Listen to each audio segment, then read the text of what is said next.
Testament of Reuben, the firstborn son of Jacob and Leah.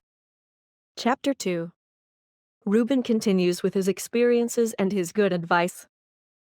Pay no heed, therefore, my children, to the beauty of women, nor set your mind on their affairs, but walk in singleness of heart in the fear of the Lord, and expend labor on good works, and on study and on your flocks, until the Lord give you a wife, whom he will, that ye suffer not as I did. For until my father's death I had not boldness to look in his face, or to speak to any of my brethren, because of the reproach. Even until now my conscience causeth me anguish on account of my impiety. And yet my father comforted me much, and prayed for me up to the Lord, that the anger of the Lord might pass from me, even as the Lord showed. And thenceforth until now I have been on my guard and sinned not. Therefore, my children, I say up to you, observe all things whatsoever I command you, and ye shall not sin. For a pit up to the soul is the sin of fornication, separating it from God, and bringing it near to idols, because it deceiveth the mind and understanding, and letteth down young men into Hades before their time. For many hath fornication destroyed, because, though a man be old or noble, or rich or poor, he bringeth reproach upon himself with the sons of men and derision with Beliar. For ye heard regarding Joseph how he guarded himself from a woman, and purged his thoughts from all fornication, and found favor in the sight of God and men.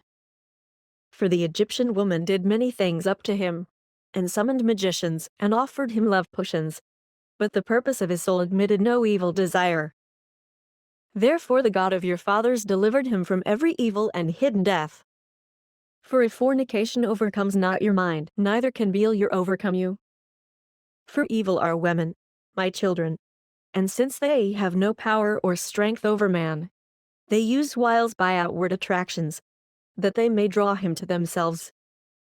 And whom they cannot bewitch by outward attractions, him they overcome by craft.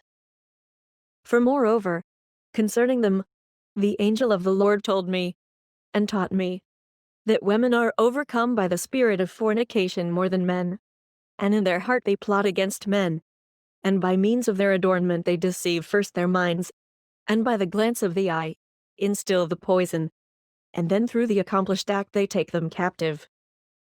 For a woman cannot force a man openly, but by a harlot's bearing she beguiles him.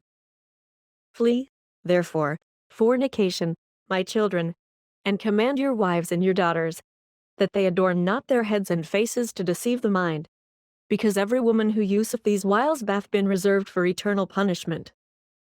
For thus they allured the watchers who were before the flood, for as these continually beheld them, they lusted after them, and they conceived the act in their mind, for they changed themselves into the shape of men, and appeared to them when they were with their husbands. And the women lusting in their minds after their forms, gave birth to giants, for the watchers appeared to them as reaching even up to heaven.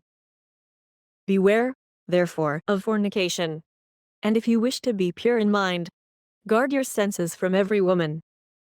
And command the women likewise not to associate with men, that they also may be pure in mind.